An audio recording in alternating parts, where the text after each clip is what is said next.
SNDP യോഗത്തിന്റെ general secretary Vellappally Natesan, NSSന്റെ general secretary Sukumaran Nair, ഇവർ രണ്ടുപേരും ഈ തെരഞ്ഞെടുപ്പ് LDFനൊപ്പമാണ് നിന്നത്. അവരുടെ എല്ലാ പ്രസംഗങ്ങളും അവരുടെ പ്രതികരണങ്ങളും അത് വ്യക്തമാക്കിയതാണ്. തെരഞ്ഞെടുപ്പിന് ശേഷം അവർ ഏറ്റവും കൂടുതൽ എതിർത്തത് VD സതീശനെയാണ്. സതീശൻ മുഖ്യമന്ത്രി ആവാതിരിക്കാനാണ് ശ്രമിച്ചത്. പക്ഷേ അതും നടന്നില്ല. കാന്തപുരം വിഭാഗം KC വേണുഗോപാലിനായി പരസ്യമായി നിലപാടെടുത്തു. MN കാരശ്ശേരി ഒരിക്കൽ പറഞ്ഞതാണ് ശരി. NSS ജനറൽ സെക്രട്ടറിയും SNDP യോഗം ജനറൽ സെക്രട്ടറിയും കാന്തപുരവും ഒരാളെ എതിർക്കുന്നുണ്ടെങ്കിൽ അയാളിൽ എന്തോ ഒരു ഔഷധ ഗുണമുണ്ട്. അതാണിപ്പോൾ ശരിയായി വന്നിരിക്കുന്നത്. ഈ തെരഞ്ഞെടുപ്പ് എല്ലാ സമുദായ നേതാക്കൾക്കുമുള്ള തിരിച്ചടിയാണ്. VD സതീശന്റെ തെരഞ്ഞെടുപ്പല്ല, ഈ നിയമസഭാ തെരഞ്ഞെടുപ്പിലെ ജനവിധി അത് ഒരു മതേതര കേരളത്തിന്റെ ജനവിധിയാണ്.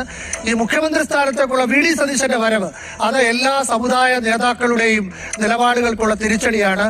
ഒരു വേള